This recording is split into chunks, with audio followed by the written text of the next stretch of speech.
Shalom sobat teman yang dikasih oleh Tuhan. Materi renungan kita hari ini, jangan pernah menambah atau mengurangi perkataan Tuhan kalau tidak mau menyalahgunakan kasih karunia Allah.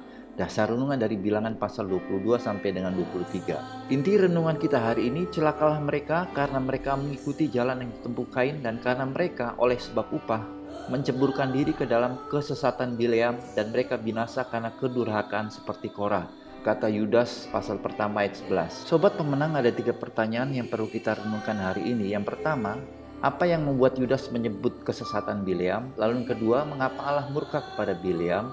Dan yang ketiga, apakah refleksi kesesatan Bileam dengan kekristenan hari ini? Tua-tua orang Moab, mereka membawa upah penenung. Pertama si Bileam masih polos. Begitu datang menyambut, oke, tunggu sebentar di sini ya, saya semalam akan berdoa bicara sama Tuhan. Lalu saudara, apa yang terjadi? Ini saudara, orang kan suka diplomasi tuh, nggak enak. Ini jadi hamba Tuhan tuh taruhannya sih, harus tegas. Kalau firman Tuhan bilang A, B, C, kita harus bilang A, B, C. Jangan bilang C-nya saja. Kalau Tuhan bilang A, harus bilang A. Jangan bilang nggak enak, B aja deh. Saudara lihat, ada kalimat yang dipotong oleh si Bileam. Tuhan bilang, ya, jangan pergi, jangan ikut mereka, karena mereka sudah diberkati. Nah, kata mereka sudah diberkati itu dipotong sama si Bileam. Cuma ngomong sama si tua-tua yang diutus, bilang begini, wah Tuhan semalam sudah bicara kepada saya. Tuhan bilang saya nggak boleh pergi. Lihat, ada celah besar yang dibuka oleh Bileam dalam dirinya, yaitu apa saudara? Keuntungan pribadi. Dia nggak berani ngomong, bangsa itu sudah berkati. Kalau berani berkati itu uang hilang, upah penenung itu hilang. Makanya dia ngomong hati-hati kepada pesuruh itu. Makanya Yudas katakan kesesatan Bileam.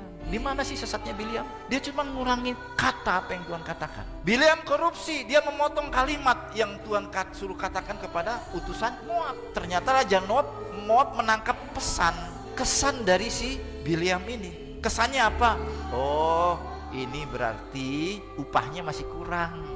Sehingga diutuslah pejabat yang lebih tinggi dan lebih banyak, upah tenungnya lebih banyak. Kita baca Alkitab, apa sih yang kita sukai dari firman Tuhan? Pasti cari ayat yang menguntungkan pribadi kita.